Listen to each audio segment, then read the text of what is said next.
All right, I'm going to tell you about some of my most cringe, inappropriate client experiences and how I dealt with it. And I'm doing this one, I've had a lot of requests. The three people that know these stories, they're like, my gosh, you have to make a video on this. But also because Kendra, the woman that fell in love with her psychiatrist and then made a 64-part series on it on TikTok, people are shocked by her behavior, but I think it's more common than people think. And there's a lot of talk about her. The parodies about her are funny, but I don't want to give her any more attention in that way because really we're perceiving it as negative attention. But in her mind, think about how she was able to warp this whole thing with her therapist in her mind. So all this attention that she's getting from TikTok, I think it's highly likely that she's warping it into her mind that she's famous or some amazing seductress. I don't know, but I just don't want to give her any energy in that way because she's obviously severely mentally ill and I'm not trying to add to her psychosis, especially because I think it will be rewarding her behavior and making it worse. Okay, but on to these cringe stories that have happened in my private practice. In one of them, I'm trying to figure out how to talk about it without getting this video taken down.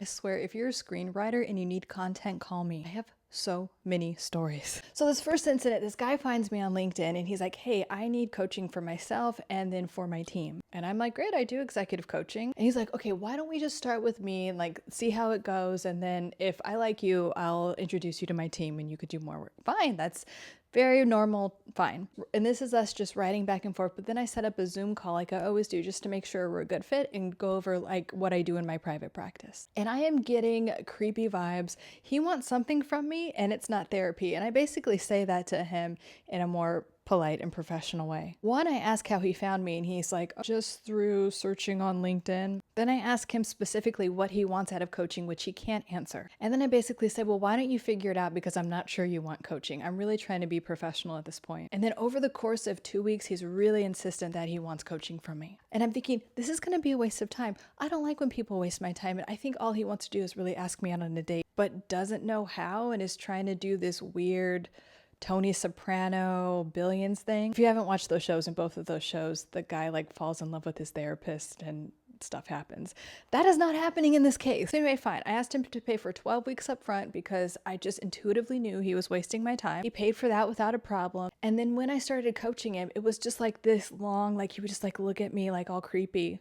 And I'm like, are you going to answer questions? Are you just going to like stare into the screen? Because I'm trying to help you. And then about 3 sessions in, he started doing this thing like my Zoom doesn't work. My internet's being weird. And he would literally, this is so creepy and cringe. This is what he would do. I'm going to show you. And he's like this, like so close to the screen. He's like, he'd be like, I'm sorry. Yeah, like licking his lips like I'm supposed to think that's sexy.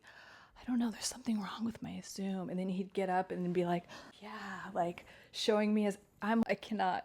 So creeped out. And he did that for another 3 sessions in a row. And so I immediately was like, you know what, I'm going to get off this call.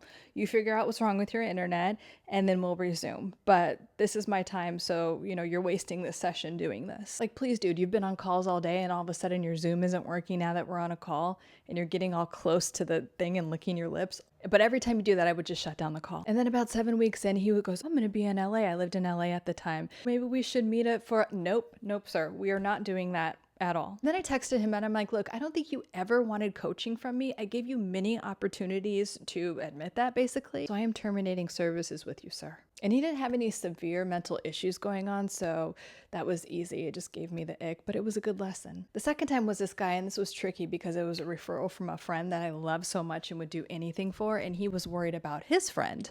So I'm like, okay. And this guy wanted me to meet him at his house, and then the whole time he's just like, yeah, I'm so, like trying to do this whole aren't I so sexy thing. Look at my amazing house. Like, I don't care about your house. And I've hooked up with all these celebrities and reality TV stars and just, you know, I'm just having a hard time after this breakup with my girlfriend. And I can tell that he had a lot of borderline traits, borderline personality traits. I'm not diagnosing anyone, but he had a lot of borderline personality traits. And even within our conversation, he was splitting, he was talking in black and white terms, he was the total victim. There's just a lot there. And again, that ick feeling, I am intuitive, I am an empath, so I could really feel those things. And that ick feeling was strong. And he's like, yeah, I need someone to always be there. And like, I want to have like sessions 3 times a week in person. And then if you could do this and that. And then I used to teach yoga, and like you could teach yoga and all these things. And I'm thinking to myself, okay, you want some type of replacement girlfriend. You have no intention of actually getting better or working on yourself. So I definitely do not want to work with this person. And I'm like, how do I get out of this? And then as I'm walking out, I'm like, okay, it's nice to meet you. And he's like, yeah, so write me a contract, and like the money doesn't matter. Whatever you're charging, I'll just send you the money right away. Really, bitch. So I go home and write the contract, and I charge quadruple what I charge. And also, I lived about 45 minutes away from him, and he wanted me to drive to him almost every day, which I would obviously bill for. I don't even see people in person. Everything I do is through Zoom. But my time is my time. So I'm like, okay. So I put all those hours in, and then I quadruple my rate. And he got sticker shock. And then after that, my friend, the mutual friend of that person, and I told me that he hired a therapist, a female therapist that was stupid enough to fall for all this, like, look how rich I am type of thing. And she ended up sleeping with him. Gross. Okay, this last one is the creepiest and grossest one, but these things have literally happened to me as a therapist and coach. So I used to be a forensic therapist. I did psych assessments, personality profiling, and ongoing therapy for people that were recently released from federal prison, mostly for drug-related offenses. But I hadn't done that in so long. I didn't want to do it anymore. It's very stressful, and that's why I started my private practice. One of my former colleagues was like, hey, there's this guy that wants coaching. He doesn't need it, but he just wants to do this extra stuff to prove to the judge. He had like some white collar crime going. It's actually a really big white collar crime. And so I was like, no, but he convinced me. He wanted to meet me, and he was promising up and down he'd be the best client, willing to pay me well. And so I thought about it a lot, but I'm like, listen, I don't think you're completely serious about coaching. He also had a drug and alcohol problem, which I asked him about. He didn't willingly give me that information, but I can tell.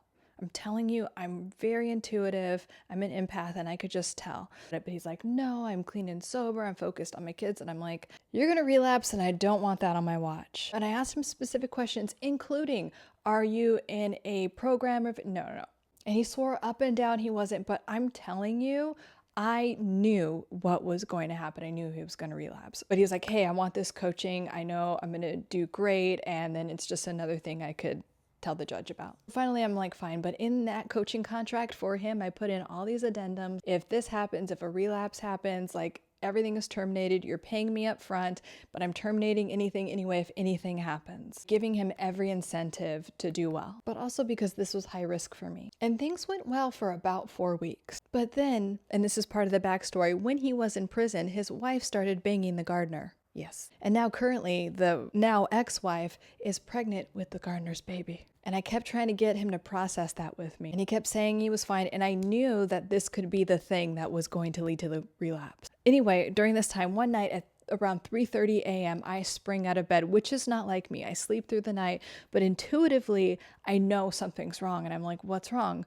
And then I check my phone, and I have about 30 messages from him. And half of them are videos. And they are videos. The first one I open is of him completely without clothes on, sitting on the floor with his legs apart, pleasuring himself. I hope that doesn't, having an intimate moment with himself. And then he's saying, as he's doing that, he's saying, Lauren, send this to my ex-wife, send this to the judge, send this to the gardener that my ex-wife is banging and having his baby. Please send this. He's completely like strung out of his mind. This is literally what I'm watching. And the person that's filming it, she starts talking, and it's, you could tell it's like a young girl. And he starts talking to the young girl, and he's like, say I'm bad, make me crawl on the floor. And then in other videos, he's wearing another girl's lingerie. And then in another video, you could see all the powder. It's all over his chest and nose, and he's drinking. And there's another girl, because all these voices are different. So he's having girls coming, like filming him, like, and humiliating him, and then sending me instructions to tell the judge and the wife, like, what's going on and how bad he is, and asking me if he could be my slave. He's just so strung out. And by the way, this goes on for 3 days. And there's literally young girls coming in and out of his house to film him and humiliate him. I think this all falls under FinDom, like financial domination. And he's like, Lauren, please, if you send these videos to my ex-wife and the judge, I will give you $100,000. I'll give you the deed to my house. Just insane things. And remember, this is the same guy that was like, I'm doing this for my 3 children. I've changed. I'm never touching drugs or alcohol again. But a real addict will find any excuse. Yes, it sucks that your wife ended up hooking up with the gardener, but he did a lot of messed up things. And let's just say he cheated a lot. And some of those people were with people that his wife knew very well. Let's just put it that way. So of course, when I got that first video, I was very freaked out. I didn't even watch all the videos. I did send them to his parole officer, and then I was done, and then I terminated it. And then when he was done with his bender, he was acting like everything was okay. Like, yeah, sorry, I was MIA. And I'm like, dude, you sent me all these videos. I screenshotted everything. I sent him the videos back, and then it took him like a day to respond. Oh, I'm so embarrassed. And I'm like, okay, our contract has been terminated. And I'm done with you. Goodbye. And I never dealt with him again. And the thing is, I don't know anything about Kendra's psychiatrist, but psychiatrists are doctors that prescribe meds. In fact, Dr. Amen talks about this a lot. Psychiatrists are the only doctors that prescribe meds and make a diagnosis on an organ, the brain, that they never physically examine. And typically when you meet with a psychiatrist, it's for like 15 minutes. They see how you're doing, how's the meds feel, and then it's done. It's typically not deep work like it is with a therapist, coach, or psychologist. But really, I do think that the best mental health professionals are people that are very intuitive and empathic. And I'm not sure if Kendra's psychiatrist had that. Otherwise, I feel like he would have cut this off a lot earlier or appropriated some things, but we really don't know because we don't know his side. I'm just speculating. All right, so that's 3 of my cringe, creepy stories. Let me know if you want to hear more about this, or maybe I'll talk more about my days as a forensic therapist. Those were interesting. Dealing with the criminals fresh out of prison. They're actually some of my favorite clients. All right, I'll see you guys in the next video.